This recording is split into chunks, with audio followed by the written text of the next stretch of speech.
ನನಸಾಗಿದೆ. ಖುಷಿ ಆಯಿತು.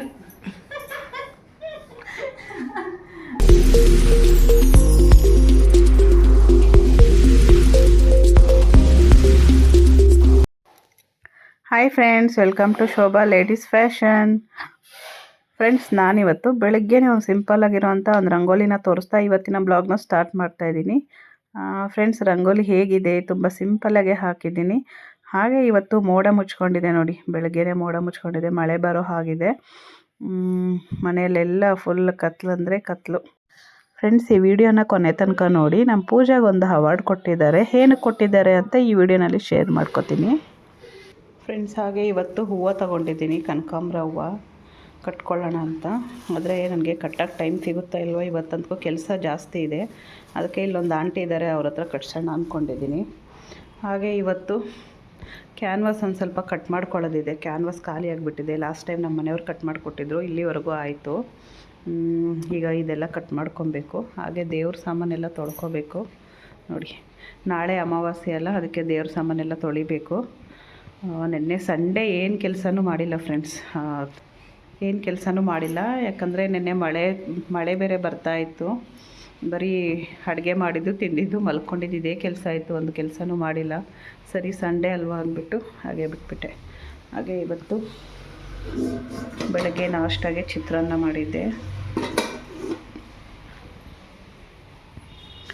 ಹಾಗೆ ನಮ್ಮ ಗೌತಮ್ ಇವತ್ತು ಮನೆಯೆಲ್ಲ ಒರೆಸ್ಕೊಟ್ಟು ಹೋಗಿದ್ದಾನೆ. ಪಾಪ ನಮ್ಮ ಪೂಜಾ ಗುಡಿಸ್ಬಿಟ್ಟು ಹೋದ್ಲು, ಅವನು ಒರೆಸ್ಕೊಟ್ಬಿಟ್ಟು ಹೋಗಿದ್ದಾನೆ. ಯಾಕಂದರೆ ನನಗೆ ಈಗ ಟೈಮೇ ಸಾಕಾಗಲ್ಲ ಕ್ಲೀನ್ ಮಾಡೋದಕ್ಕೆ. ಹಾಗೆ ನನ್ನ ಕೈಯಲ್ಲಿ ಆಗೋದು ಇಲ್ಲ ಈಗ, ಅದಕ್ಕೆ ಅವರಿಬ್ಬರು ಮಾಡಿದ್ದಾರೆ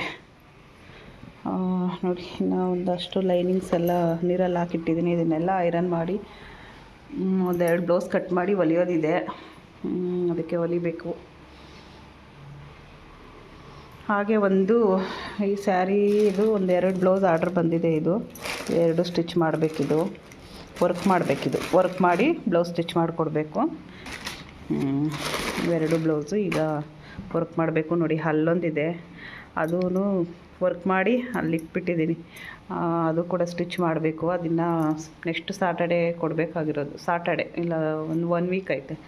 ಇವತ್ತು ಮಂಡೇ ಅಲ್ವಾ, ಸಾಟರ್ಡೆ ಕೊಡಬೇಕು. ಅದಕ್ಕೆ ಅದನ್ನು ಹಂಗೆ ಪೆಂಡಿಂಗಲ್ಲಿ ಇಟ್ಟಿದ್ದೀನಿ, ಇನ್ನೂ ಟೈಮ್ ಇದೆಯಲ್ವಾ ಅಂತ. ಹಾಗೆ ನೋಡಿ, ಬೆಳಗ್ಗೆನೇ ಮಳೆ ಸ್ಟಾರ್ಟ್ ಆಗಿಬಿಟ್ಟಿದೆ. ಇವತ್ತು ಮಳೆ ಬಂದರೆ ಏನು ಕೆಲಸಗಳು ಮಾಡ್ತಾರೆ ಪಾಪ ನೋಡಿ. ಮಳೆ ಬಂದರೆ ಇದೆಲ್ಲ ನೆಂದೋಗುತ್ತೆ ಅಂದ್ಬಿಟ್ಟು ನಾನು ಸಿಂಪಲ್ಲಾಗೆ ರಂಗೋಲಿ ಹಾಕಿದ್ದೀನಿ ಈ ಥರ.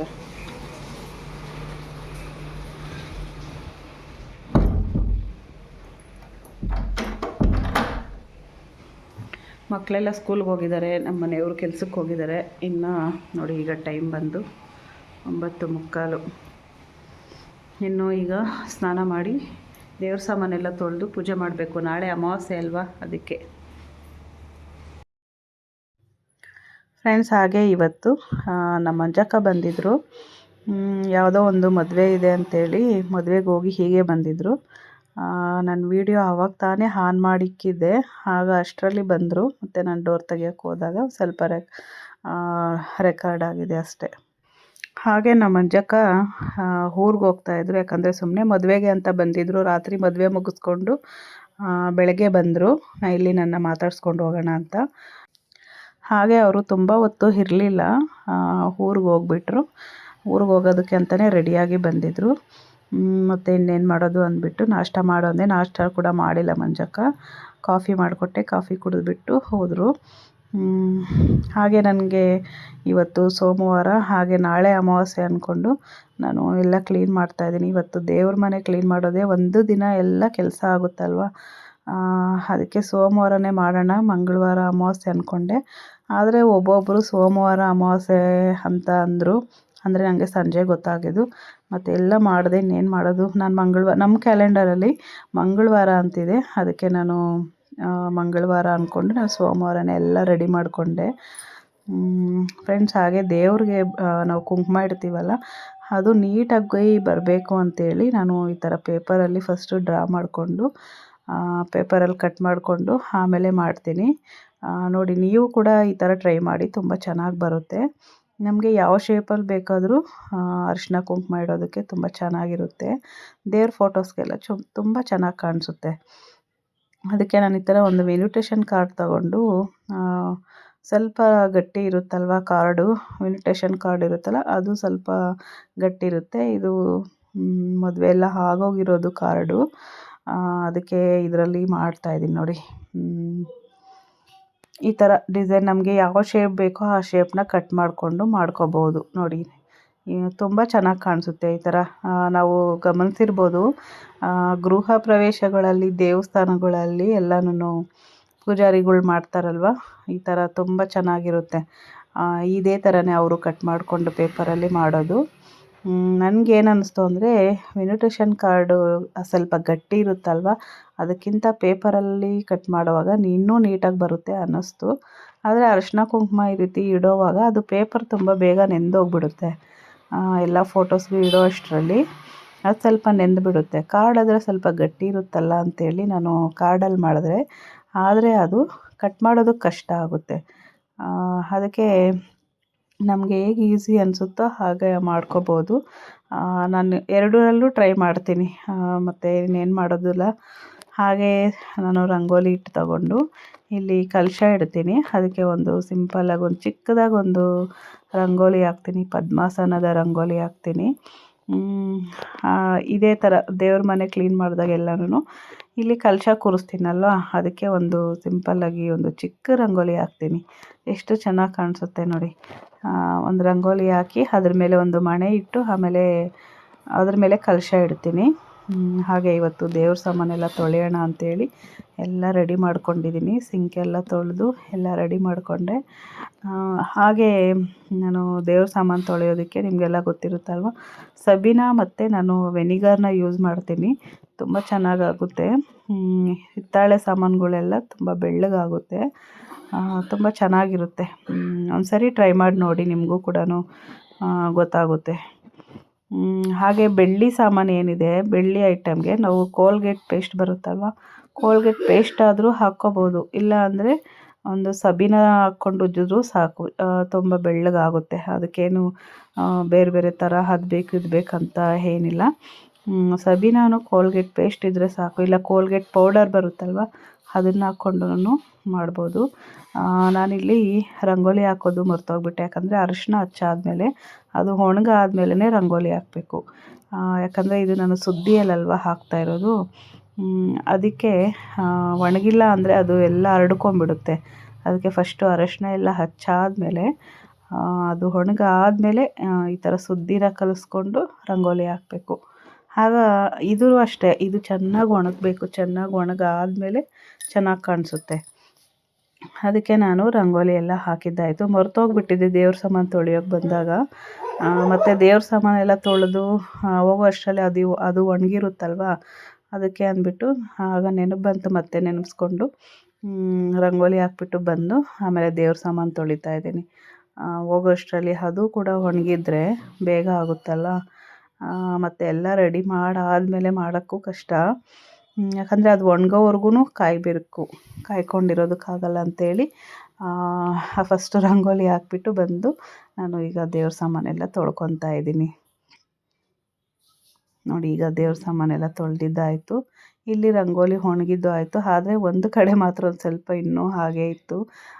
ನಂದು ಪ್ಯಾಂಟಲ್ಲಿ ಸ್ವಲ್ಪ ಅದು ಉದ್ದ ಜಾಸ್ತಿ ಇತ್ತಲ್ವ, ಅದಕ್ಕೆ ಸ್ವಲ್ಪ ಬಾಗಲ ಮೇಲೆ ಸ್ವಲ್ಪ ಇದಾಯಿತು. ಆದರೂ ಕೂಡ ಮತ್ತೆ ಏನು ಮಾಡೋಕ್ಕಾಗಲ್ಲ.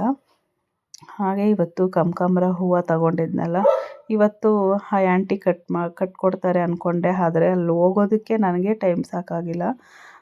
ಹಿಂದಿಂದೇನೆ ಕೆಲಸ ಅಂದರೆ ಕೆಲಸ, ಸರಿ ಇನ್ನೇನು ಮಾಡೋದು ಅಂದ್ಬಿಟ್ಟು ನಮ್ಮ ಮಂಜಕ್ಕ ಬಂದಾಗ ನಮ್ಮ ಮಂಜಕ್ಕಗೆ ಸ್ವಲ್ಪ ಹೂವು ಕಟ್ಟಿಕೊಟ್ಟೆ. ಹಾಗೆ ಇನ್ನೊಂದು ಸ್ವಲ್ಪ ಅವ್ರ ಹತ್ರ ಮಾತಾಡ್ಕೊಂಡು ಇನ್ನೊಂದು ಸ್ವಲ್ಪ ಕಟ್ಟಿದೆ.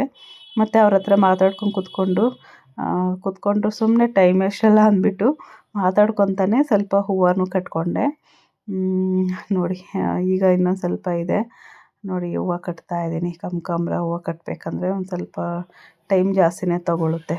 ನಾನು ಜಾಸ್ತಿ ಹೂವು ಕಟ್ಟಲ್ಲ, ಒಂದು 50 ಗ್ರಾಮ್ ಅಷ್ಟೇ ಹೂವು ಕಟ್ಟೋಕ್ಕಾಗುತ್ತೆ. ಆದರೂ ನಾನು ಅಪರೂಪ, ಜಾಸ್ತಿ ಯಾವಾಗೂ ತಗೊಳಕ್ಕೂ ಹೋಗಲ್ಲ. ಫ್ರೆಂಡ್ಸ್ ನೋಡಿ, ಈಗ ಬೆಳಗ್ಗೆಯಿಂದ ಎಲ್ಲ ರೆಡಿ ಮಾಡಿದೆ ನೋಡಿ. ರಂಗೋಲಿ ನೋಡಿ ಈ ಥರ ಇದೆ. ಇಲ್ಲಿ ನಾನು ಓಡಾಡಬೇಕಾದ್ರೆ ಸ್ವಲ್ಪ ಎಲ್ಲ ಹೋಗ್ಬಿಟ್ಟು ಸ್ವಲ್ಪ ಹಸಿ ಇರೋವಾಗ ಇದು ಒಣಗೋವರೆಗೂ ಹೋಗಬಾರ್ದು, ಇಲ್ಲ ಅಂದರೆ ಸ್ವಲ್ಪ ಆ ಥರ ಇದಾಗ್ಬಿಡುತ್ತೆ. ಪೂಜೆಗೆಲ್ಲ ರೆಡಿ ಮಾಡಿ ಇಟ್ಟಿದ್ದೀನಿ ನೋಡಿ. ಕಲಶಕ್ಕೆ ಈ ರೀತಿ ಇಟ್ಟಿದ್ದೀನಿ ಇವತ್ತು ಹೊಸದಾಗಿ. ಚೆನ್ನಾಗಿದೆ ಅಲ್ವಾ?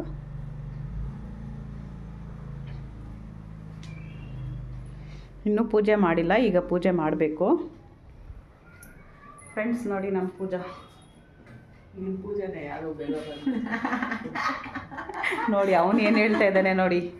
ಏನೋ ಹೇಳಿದ್ದು ಇನ್ನೊಂದ್ಸರಿ ಹೇಳ. ನಿಮ್ಮ ಪೂಜಾನೇ ಬೇರೆ ಯಾರು ಅಲ್ಲ ಇವಾಗ ಹೇಳಿದ್ರ ಆ ಥರ. ನೋಡಿದ್ರ ಮಕ್ಕಳು ಹೆಂಗಿದ್ದಾರೆ ಅಂತ ಫ್ರೆಂಡ್ಸ್. ಹಾಗೆ ನಿಮ್ಮ ಹತ್ರನೇ ಒಂದು ವಿಷಯ ಹೇಳಬೇಕು, ಮರ್ತೋಗ್ಬಿಟ್ಟಿದ್ದೀನಿ ನಾನು. ನಮ್ಮ ಪೂಜಾ ಒಂದು ಪ್ರೈಸ್ ತೊಗೊಂಡು ಬಂದಿದ್ದು, ಇದ್ರ ಬಗ್ಗೆ ಒಂದು ವಿಡಿಯೋ ಮಾಡ್ತೀನಿ ಅಂತ ಹೇಳಿದ್ದೆ, ಮಾಡೋಕ್ಕೆ ಟೈಮ್ ಸಿಕ್ಕಿಲ್ಲ, ಅದಕ್ಕೆ ಇವತ್ತು ಮಾಡ್ತಾಯಿದ್ದೀನಿ. ನಮ್ಮ ಮಮ್ಮಿಗೆ ಇದು ಹೇಳು ಇದು ಲಾಸ್ಟ್ ಏನೋ, ಅಯ್ಯೋ ಅಲ್ಲ ಬಾಯಿಗೆ ಬರ್ತಿಲ್ಲ. ಇದು ನಮ್ಮಮ್ಮದು ಲೈಫಲ್ಲಿ ಇದೊಂದಾದ್ರೂ ನಾನು ಒಂದ್ಸರಿ ತೆಗಿಬೇಕು ಅಂದಿತ್ತು. ಇದು ಏನಕ್ಕೆ ಬಂದಿರೋದು ಅಂದರೆ, ಏನಕ್ಕೆ ಹೇಳ್ಬಿಡಿ ನಿಮ್ಮ ಬಾಯಲ್ಲಿ ನೀವು. 100% ಅಟೆಂಡೆನ್ಸ್ಗೆ. ಒಂದು ದಿನನೂ ಅಬ್ಸೆಂಟ್ ಆಗ್ತೀರಾ ಕಾಲೇಜ್ಗೆ ಹೋಗಿದ್ದಾಳೆ. ಅದಕ್ಕೆ ಫಸ್ಟ್ ಸ್ಟ್ಯಾಂಡರ್ಡ್ ನರ್ಸರಿಯಿಂದ ನನಗೆ ಇಷ್ಟು ಖುಷಿ ಆಗ್ತಿಲ್ಲ. ನಮ್ಮಮ್ಮಗೆ ನಾನು ಸ್ಕೂಲಲ್ಲಿ ಓದ್ತಿರ್ಬೇಕಾದ್ರೆ ಹೇಳೋವರೆಗೂ ಇರು. ಫಸ್ಟ್ ಸ್ಟ್ಯಾಂಡರ್ಡ್ ನರ್ಸರಿಯಿಂದನೂ ಈಗ ಡಿಗ್ರಿ ಓದ್ತಾ ಇದ್ದಾಳಲ್ವ, ಇಲ್ಲಿವರೆಗೂ ಒಂದು ಪ್ರೈಸ್ ತಗೊಂಡು ಬಂದಿದ್ದಾಳೆ. ಅದು ಅಟೆಂಡೆನ್ಸಲ್ಲಿ ತಗೊಂಡು ಬಂದಿಲ್ಲ. ಈಗ ಫಸ್ಟ್ ಟೈಮ್ ತಗೊಂಡು ಬಂದಿದ್ದಾಳೆ, ಖುಷಿ ಆಯಿತು. ನಮ್ಮ ಸ್ಕೂಲಲ್ಲೆಲ್ಲ ಏನ್ ಮಾಡ್ತಿದ್ರು ಅಂದ್ರೆ, ಒಂದೇ ಒಂದ್ ದಿನ ಆಬ್ಸೆಂಟ್ ಆಗಿದ್ದಕ್ಕೆ ನನಗೆ ಪ್ರೈಸಸ್ ಬರ್ತಿರ್ಲಿಲ್ಲ. ಸೊ ಅವಾಗ ಒಂದು ದಿನ ಆಬ್ಸೆಂಟ್ ಆಗಿರೋದಕ್ಕೆ ಅಟೆಂಡೆನ್ಸ್ ಪ್ರೈಸ್ ಕೊಟ್ಟಿಲ್ವಾ ಅಂತ ಯಾವಾಗ್ಲೂ ಸ್ಕೂಲ್ಗೆ ಹೋಗ್ಬೇಕಾದ್ರೆ ಕರೆಕ್ಟಾಗಿ ಅಟೆಂಡೆನ್ಸ್ ಇತ್ತು. ನಾನು ಚೆನ್ನಾಗಿ ನೆನಪೈತೆ. ಒಂದು ಸರಿನೂ ಅವಳಿಗೆ ಒಂದು ಪ್ರೈಸ್ ಕೊಟ್ಟಿಲ್ಲ. ಅವಾಗ ನಂಗೆ ತುಂಬ ಬೇಜಾರಾಗ್ತಾ ಇತ್ತು. ಯಾಕಂದರೆ ಒಂದಿನೂ ಅವಳು ಆಬ್ಸೆಂಟ್ ಆಗ್ತಾ ಇರಲಿಲ್ಲ. ಯಾವಾಗೂ ಹೋಗಿದ್ದಾಳೆ 100%. ಅಲ್ಲೂ ಇತ್ತಲ್ದೆ ಅವ್ರು ಕೊಟ್ಟಿಲ್ಲ. ಅವಾಗ ಬೇಜಾರಾಯ್ತು, ಬೇರೆಯವ್ರಿಗೆಲ್ಲ ಕೊಟ್ಟರು. ಅವಾಗಿಂದ ನಾನು ಪೂಜೆಗೆ ಒಂದು ಸರಿ ಆದರೂ ಬರಬೇಕು ಅನ್ಕೊತಾ ಇದ್ದೆ. ಈ ಸರಿ ಬಂದೈತೆ ಡಿಗ್ರಿಯಲ್ಲಿ. ಫೈನಲಿ ನಮ್ಮಮ್ಮ ಕನಸು ನನಸಾಗಿದೆ. ಖುಷಿ ಆಯಿತು. ಇದೇ ಥರ ಓದೋದ್ರಲ್ಲೂ ಫಸ್ಟ್ ಔಟ್ ತಗೊಬಂದ್ರೆ ಇನ್ನೂ ಖುಷಿಯಾಗಿರ್ತೀವಿ. ಇದನ್ನೇ ಬೇಡ ಅನ್ನೋದು ಅಲ್ಲ ಫ್ರೆಂಡ್ಸ್, ಕರೆಕ್ಟಾಗಿ ಹೇಳದ್ನ ಇಲ್ವಾ ಹೇಳಿ ನೀವೇ. ಓಕೆ, ಬಟ್ರ್ ಅಷ್ಟು ಚೆನ್ನಾಗಿ ಹಚ್ಚಿದ್ರು. ನಮ್ಮ ಫೋಟೋ ತೆಗಿಯೋ. ನಮ್ಮ ಪೂಜೆ ಗಿಫ್ಟ್ ತಗೊಬಂದಿರೋದು. ಗಿಫ್ಟ್ ಅಂತ ಇದ್ದೀನಿ. ಪ್ರೈಸು ಗಿಫ್ಟ್ ಪೂಜಾ ಕೊಟ್ಬಿಡು ಹೋಗ್ಲಿ. ಸೀರಿಯಸ್ಲಿ ಅದು ತಗೊಂಡಿರೋದಕ್ಕೆ ಅವ್ರು ಖುಷಿ ಪಡ್ತಿದಾರೆ ಅನ್ನೋದು ಒಂದು ಬಿಟ್ರೆ ನನ್ಗಿನ್ನೇನು ಅನಿಸ್ತಿಲ್ಲ ಅಷ್ಟೇ. ನೋಡಿದ್ರ ಅವ್ರಿಗೆ ತಗೊಂಡಿದ್ದಾಳಲ್ಲ ಫಸ್ಟ್ ಟೈಮು, ಅದಕ್ಕೇನು ಅನಿಸ್ತಾ ಇಲ್ವಂತೆ. ನಮ್ಗೆ ಅನಿಸ್ತಾ ಇದೆ. ನಮ್ಗೆ ಖುಷಿ ಆಯಿತು. ಅದೆಲ್ಲ ಖುಷಿ ಆಯ್ತಲ್ವ ಬಿಡು. ನನಗೆ ಸ್ಕೂಲಲ್ಲಿ ಆ ಥರ ಅನ್ಕೊತಾ ಇದ್ದೆ. ಸ್ಕೂಲ್ಗೆ ಹೋಗ್ಬೇಕಾದ್ರೆ ಎಷ್ಟು ಜನ ಬೇರೆ ಬೇರೆ ಮಕ್ಕಳಿಗೆಲ್ಲ ಕೊಟ್ಟಿದ್ದಾರೆ. 100% ಅಟೆಂಡೆನ್ಸ್ ಪೂಜೆದು ಇತ್ತು. ಯಾವಾಗೋ ಒಂದು ಸರಿ ಒಂದು ದಿನ ಲೀವ್ ಆಗಿತ್ತೇನೋ ಅಷ್ಟೇ. ಅವಾಗ ಕೊಡಲೇ ಇಲ್ಲ. ಅವಾಗ ತುಂಬ ಬೇಜಾರಾಯಿತು. ಪ್ರೈಸ್ ಬಂದಾಗಿಂದ ಹೇಳ್ತಿದ್ದಾರೆ. ನಾ ಇರೋದನ್ನ ಹೇಳ್ತೀನಿ. ಯಾವಾಗ ನಡೆದಿರೋದು ಯಾರು ಹೇಳ್ತಾರೆ ಈ ಥರ? ಅದಕ್ಕೆ ನೆನಪಿದೆಯಲ್ವಾ, ನೆನಪಿರೋದಕ್ಕೆ ಹೇಳ್ತಾ ಇರೋದು. ಎಲ್ಲರೂ ಆ ಥರ ಹೇಳ್ಕೊಡಲ್ಲ.